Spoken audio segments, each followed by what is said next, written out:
Thank you very much. It is an honor to be invited to be here in Poland. It's a fantastic experience. It was also very nice last year, and it is a great pleasure to come from Copenhagen and be allowed to see your beautiful city of Gdansk, and also to contribute with a little bit of the experience that we have in Copenhagen. I don't know, do you hear me? Is it good enough? Maybe some of you recall that Copenhagen had a very special situation. In 2011, climate change really hit us in the sense that we had an unprecedented rainfall. We received roughly 150 millimeter rainfall in about 1 hour that basically flooded the city. After that, our politicians in Denmark, they have said we have to solve the problem, and we basically do that addressing 3 Ds. So we do what we can to decarbonify, and the municipality administration has signed a legal binding contract that Copenhagen should be carbon neutral by 2025, so it gives us another 5 years. We do it by decentralize, because we realize we have to decentralize solutions, just as we saw in the previous section, and we do it through digitalization. So these are some of the stuff that we are working with, and that is why this digitalization is an important part of our topic. And I would like to show you today why and the way we are thinking in Copenhagen about digitalization.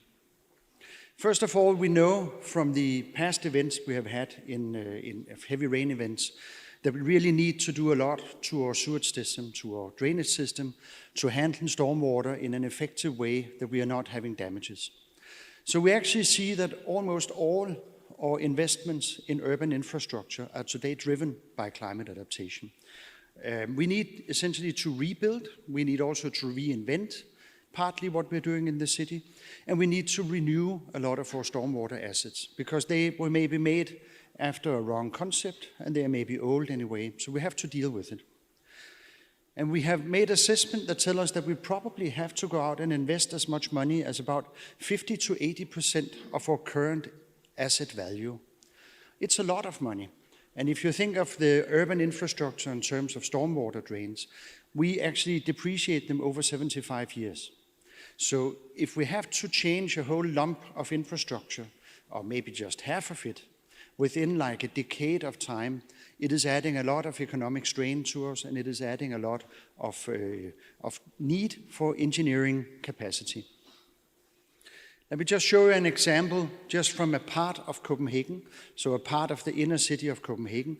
There was made an investment plan because our politicians would like us to be able to manage a 100-year storm event.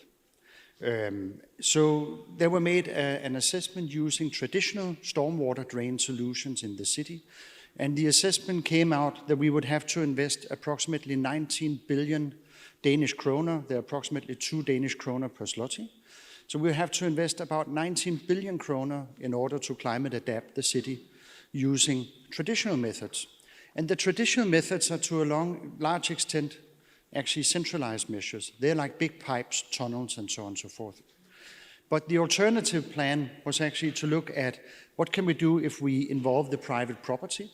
What can we do if we actually store water on people's property before they put it out into a public infrastructure? What could, that could involve parking lots, it could involve schools, so many buildings, many types of property that we actually retain the water on the property instead. We could invest about 2.4 billion at an area where it's very difficult for us to use public money because of legislation, but it is regardless the cheapest solution, so we have to find a way of making good projects and hope that they are more or less legal. We also know that if we invest in this different kind of sustainable urban drainage solutions, the different green roadsides and a whole range of green and blue solutions, we could invest roughly 3 billion in such solutions, approximately 4 billion in tunnels, and then we could, on top of that, invest about 1 billion to be able to connect the city in a better way. So the climate adaptation issue could be solved using either 19 billion kroner in a traditional way, or using maybe 10 billion in a not traditional way of dealing with it. So why do we now need to look into digitalization? I just gave the solution to what we have to do, right? I just gave the solution, we should just build blue and green solutions and so on. But if we look very much in general, into asset management and into stormwater systems. And if we look at what we can actually earn if we digitize better, we know from various kinds of assessment that we could probably save a lot of money of investment cost if we have better planning data. And we get such planning data if we are digitizing. And we believe that a fair number would be that you can actually save about 0.5% of your asset value if you have digitized your different work in ahead and done proper planning. The asset values in Denmark are roughly 200 billion of our wastewater infrastructure. We also know another guesstimate could be that you could save maybe 10 to 40% of your operational costs. And we know that running our wastewater or stormwater assets in Denmark cost us roughly 15 billion kroner a year.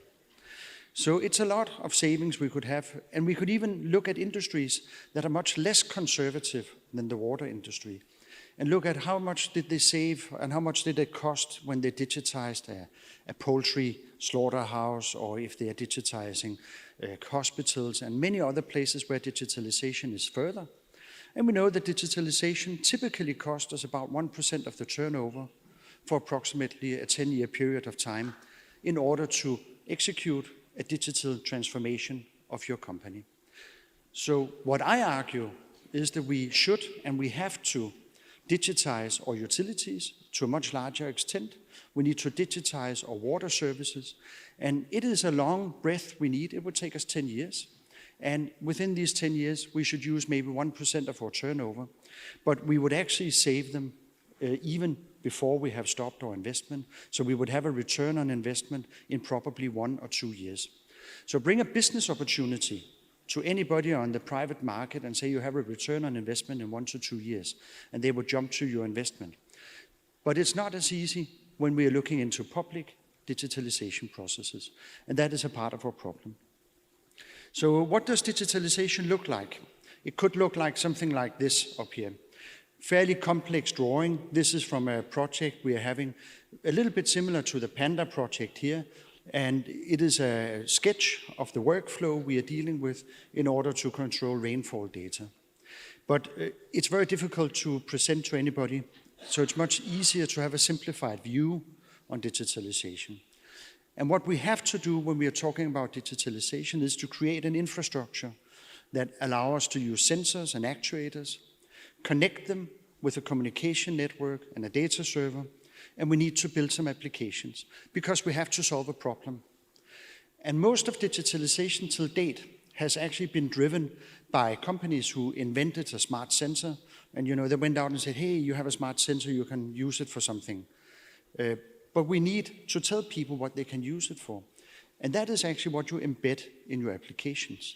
So we should maybe push a little bit in the digitalization agenda to start from the application side rather than starting from the technology side. Because most is a technology push till date. So what could we do? What we went out and did in Denmark was that we went out and talked to all our municipalities in Denmark, and most of our utilities in Denmark, and a wide range of companies.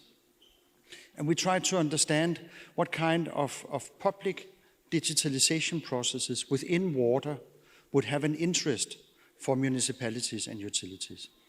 And I have listed them here, and what you see is 7 main challenges and 7 sort of sub-challenges. These are actually burning platform if you're working in a municipality in Copenhagen. So they have a problem planning the networks because actually they do not have proper data for design, and they realize it. So we are over-conservative in a lot of the work we're doing, because that is what you do if you're an engineer and if you're a practitioner. If you don't have accurate data, you add in more safety margins and you build anyway. But that's too expensive. So we know if we would be better, if we had better data, we could do it smarter.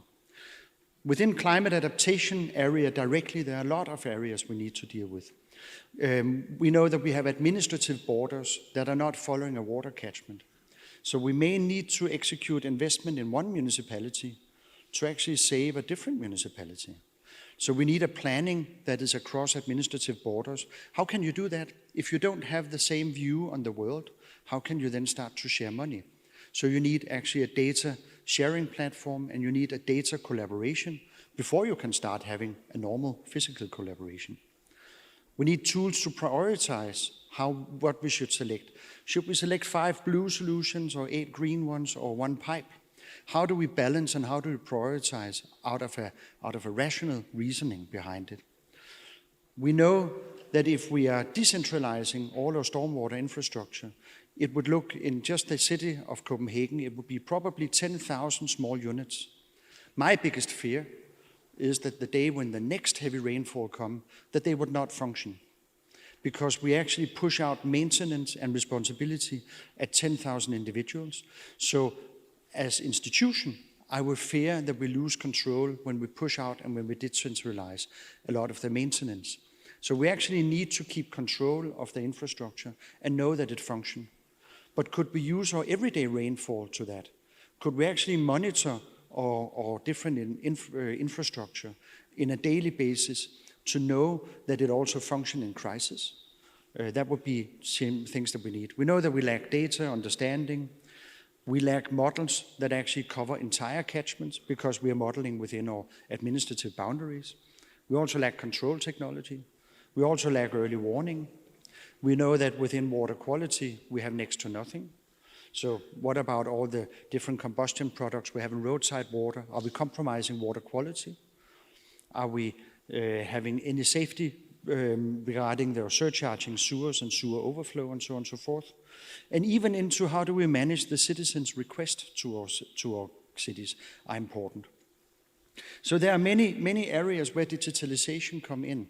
And after having marked and actually assessed from our authorities what would they like to have, we ask them afterwards to prioritize how they should do it. In which order should we make this huge task? Because when the job is too big, what we should do as people is to reduce our large problem into small chunks that we can comprehend. So these are the first chunks that we want to comprehend. These are the first areas where we want to invest and where we have our prime focus right now in order to streamline the processes. And this involves, as you see, the red areas here. That is where we are starting to work and what we are dealing with. So a lot of areas and a huge job to think of how we can build in our applications, solving some of these challenges for an authority. And I think that is actually my main take-home message here, that when we are talking to the authorities, we have to understand their business. And that is difficult. And it is sometimes very difficult for a technician who talk about the bandwidth of a communication or the accuracy of a sensor. But that is maybe not what you need in a city administration. You may need a real-time, readily available water balance tool, or you may need other data.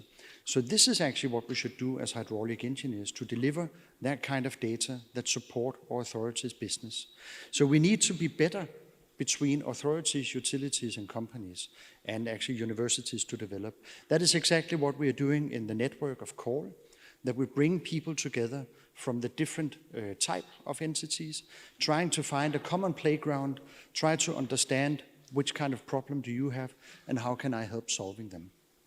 And to give you an example, we have an issue in Denmark, and I'm sure you have it here as well, that we have sometimes overflow from our combined sewer systems. And our combined sewer overflow is generally not monitored. So we would generally have some kind of overflow structure, and whenever we have too much rainfall, we have an overflow. And it is a dispensation from our Environmental Act that we are given a dispensation to actually discharge untreated wastewater. So it was a very easy question from our government to ask all our utilities and say, how much water are you losing? And essentially nobody knows. So nobody actually knows how much water will go in overflow from our combined sewers. So we wanted to solve that problem in an easy way, and I brought the equipment here just for you to see it. So we have helped establishing a small company that makes a sensor. This is the sensor. And the easy and the nice thing with it, I think was the time I just go back.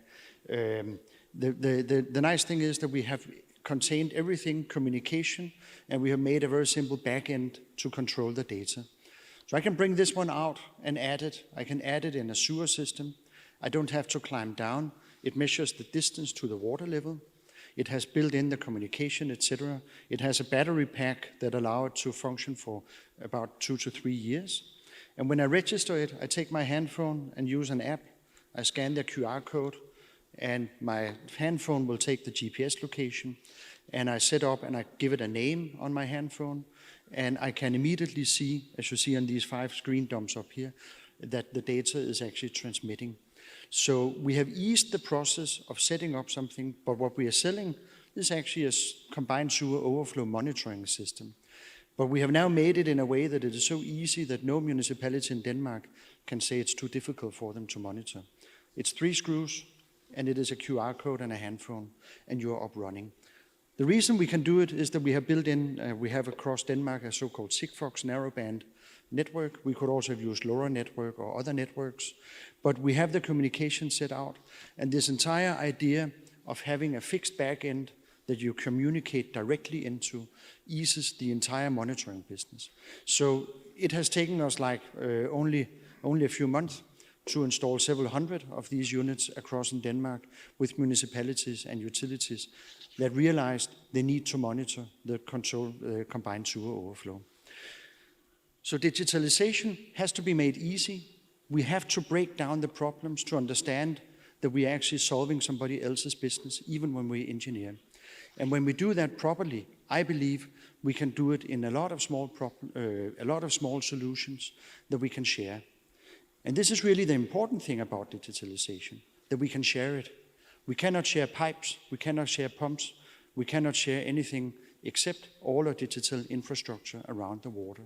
So we should be better at that, and that's one reason that I'm here, to learn about Panda, because I believe there is a huge opportunity for us to interact and to share these solutions. The world does not get better if we keep reinventing, so we should build on the shoulders and stand on each other's shoulders. So that was my message, I think. Yeah, thanks a lot for your attention. Thank you. Dziękujemy bardzo. Thank you.